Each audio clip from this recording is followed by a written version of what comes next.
Hello friends, 'tis I, Feline Flinger. When I'm doing these reviews, I'm planning on alternating between props and jets, so this time it's a jet. Now it's been quite some time since anyone's covered the base model Su-27, and since somebody asked for it, I'll be covering it here.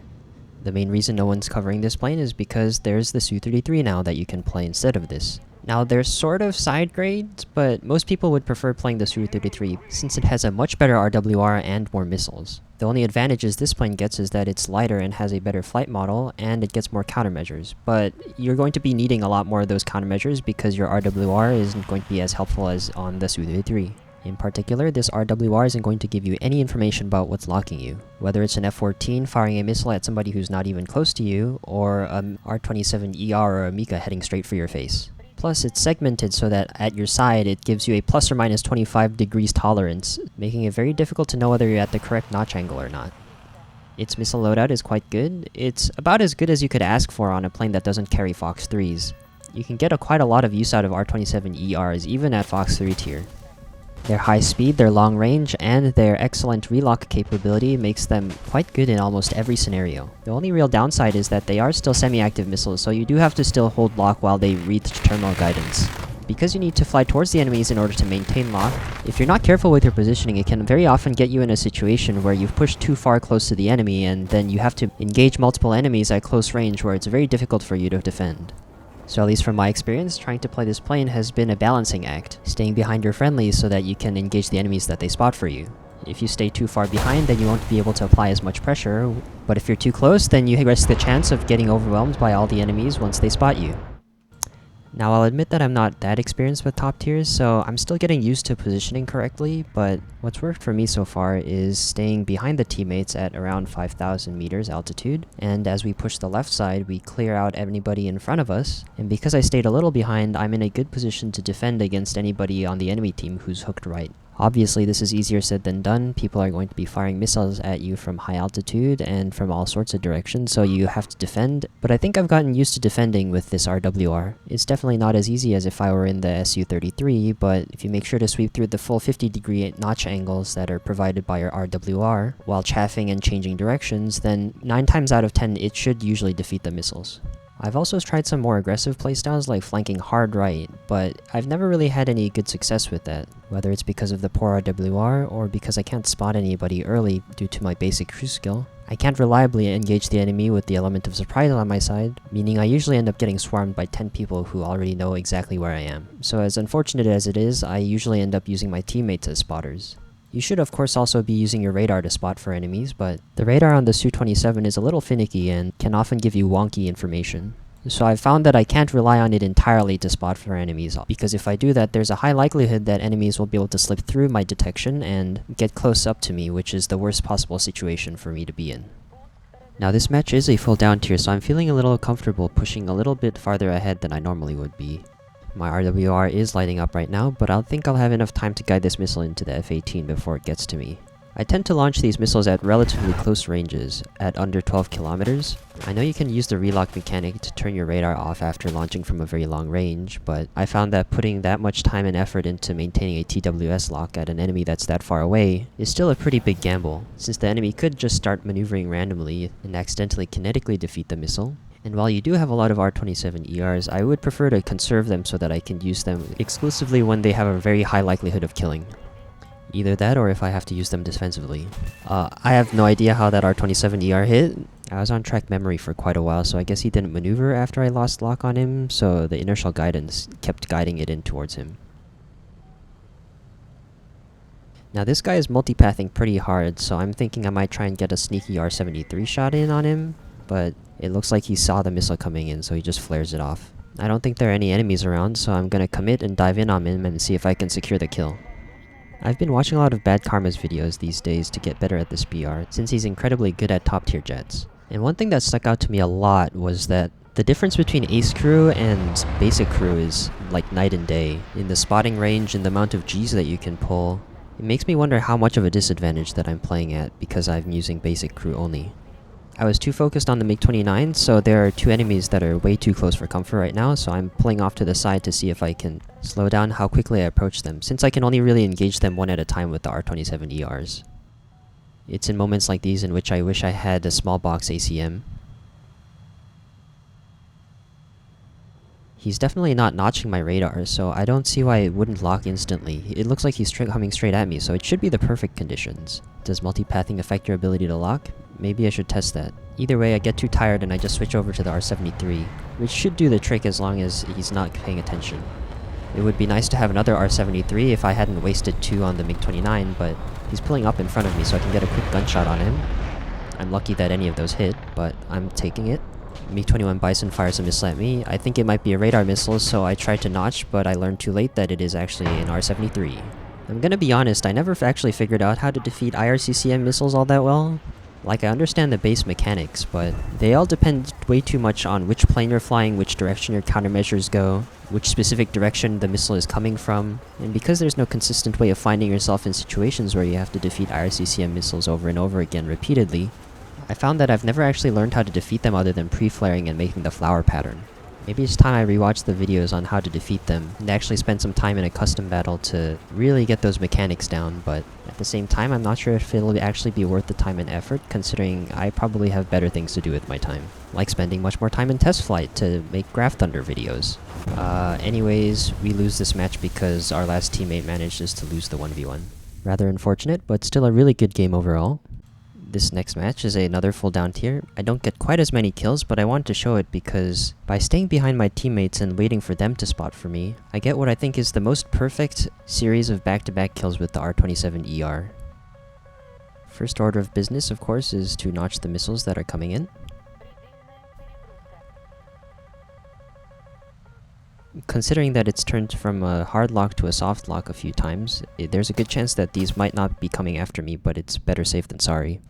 I wouldn't have to worry about this if I were in a Su-33, but you work with what you got. It looks like I'm clear for now, so I'm gonna re-engage. I know there's a lot more than one enemy, so I'm gonna wait for my radar to update, and see if I can identify the best person to go after. This target seems like they're the closest, so I'm gonna launch on them first. I'll also cut burners so I can delay the amount of time it takes for me to get too close to the enemy. There are some missiles coming in from high, but it doesn't look like they're coming after me. And that F-15 just went down, so I should be safe for now. I only got a hit, but he's not going after me, so he's not a priority, and so I focus on the next target.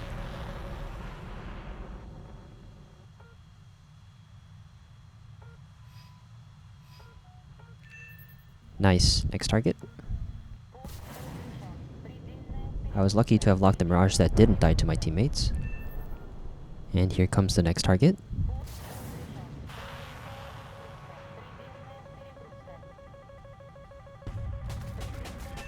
Notching Fox 3s is relatively simple in that sweet spot between 10 kilometers and 3 kilometers, where you can actually see it coming in, but also have enough time to react. Though I am surprised that the IOG did manage to guide it until the end after I lost lock. And here's my next kill. A pretty flawless execution. Now, of course, it wasn't me who lined them up so that they came in one by one at a rate that I could digest, but I was in the right place at the right time to make the most out of the situation, and I did. Now, this is a situation in which I would rather have another R-27ER than an ET, and I seem to be running into this situation a lot. I did want to try different loadouts, but the more I play, the more I feel like just taking 6 R-27ERs and 4 R-73s is the best loadout.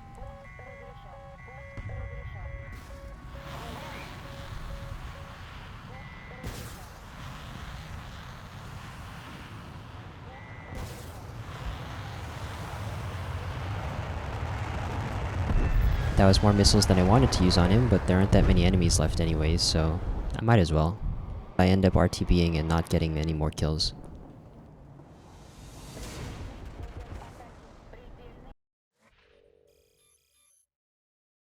This is another 5-kill game, this time in a full up tier. You'd think that that would make the gameplay more interesting, but actually it was quite boring, so I'll just show a quick cut of all of the kills that happened. I think it's probably due to the fact that the map was large Spain, so enemies usually came in one at a time, and there was relatively little chaos happening. Also, this guy that I fire on right now turns out to be a MiG-29G, and that plane is a little sad, considering it is just this plane but worse.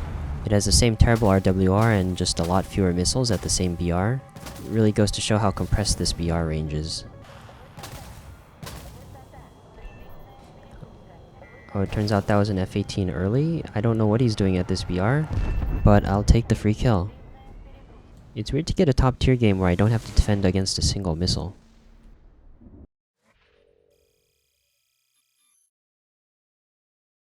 For the sake of comparison, I wanted to try the Su-33 just to see how much better it was. Another full up tier. I'm being a lot less cautious with the use of my missiles because I know that I have so many, so I can afford to use them even in situations where the likelihood of them hitting isn't that high, whether it's for defensive purposes or to try and fish for a kill. It also feels so much better to use the improved RWR. I can actually see what kind of threats are coming in, what kinds of enemy planes I should expect, whether the thing that's coming after me is a missile or not, and how far away they are. Shots like this are a low likelihood shot that I probably wouldn't have taken in the Su-27 since the enemy plane is quite far, quite high above, and also flying off to the side, meaning that it'll be really easy for them to notch the missile. But because I have so many, I can afford to throw one out and see what happens.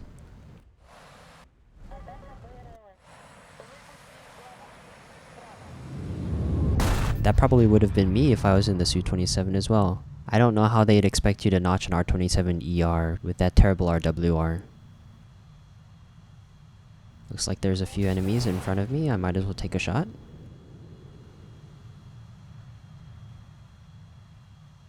Oh wow, there's quite a few over there. Might be kinda risky to get too close. It looks like he multipathed that successfully. That's unfortunate, but I can send another one in. While I was in game, I was confused why I was having such a hard time locking this guy, but now that I'm watching it back, it looks like he's notching me from below. From where I was, it looked like he was coming towards me, but either way, I send an ET his direction, and it gets him. And that is a lot of missiles coming for... I don't know if they're all coming for me or not, but it looks like they were actually going for the Su-27 below me, so I guess I was pretty lucky. It's in these situations where you're trying to turn at low speeds where you really feel the heavy weight of this plane compared to the Su-27, but usually you'd want to avoid getting into these situations to begin with, and I don't think this is a big enough downside for you to consider playing the Su-27 over this plane, unless you're trying to exclusively do 1v1 dogfights.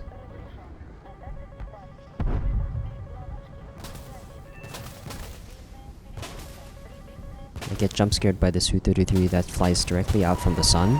I'd probably be dead if he had launched a missile from a distance, but now I get the chance to counterattack.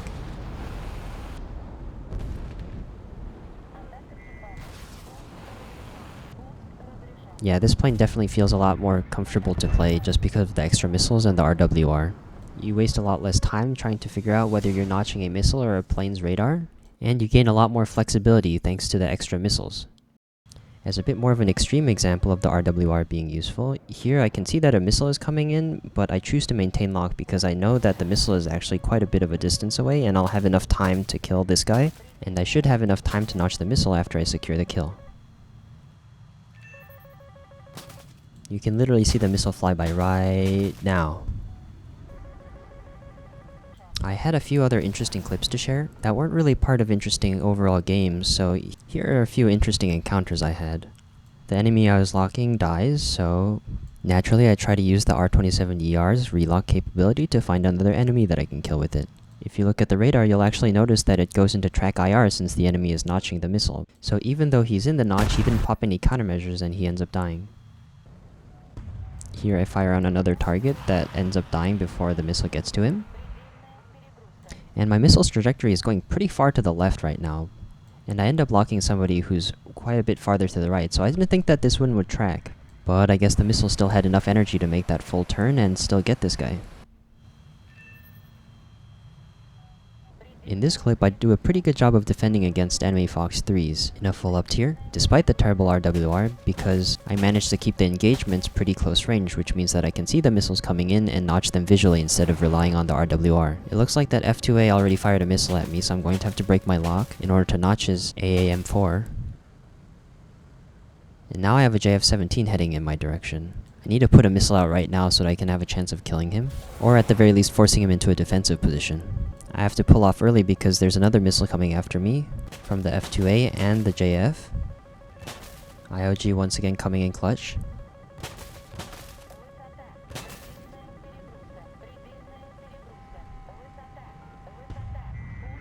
I had buffered the missiles, so I end up wasting it here, but I got another F2A to worry about. Not sure how he dodged that, because it looks like it just went past him. It didn't multipath into the ground, but here's another one for him. And It is quite nice how the R-27 basically works in any situation, even at close ranges like that.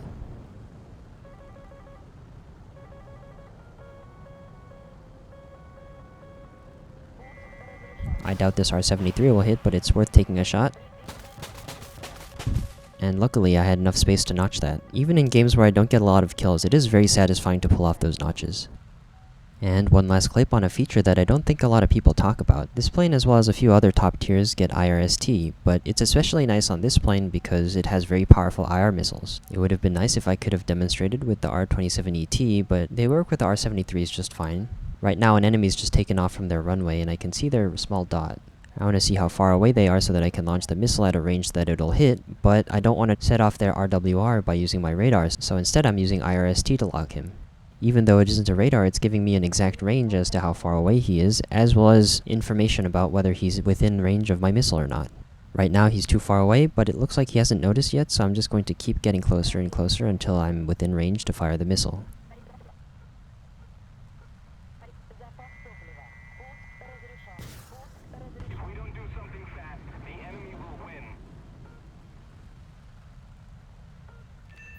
I don't think he ever noticed. It is a pretty niche use. Most of the time I would just use my radar, but there are situations where it can come in handy like this one. Anyways, that's all for now. I'll see you in the next one. Bye bye.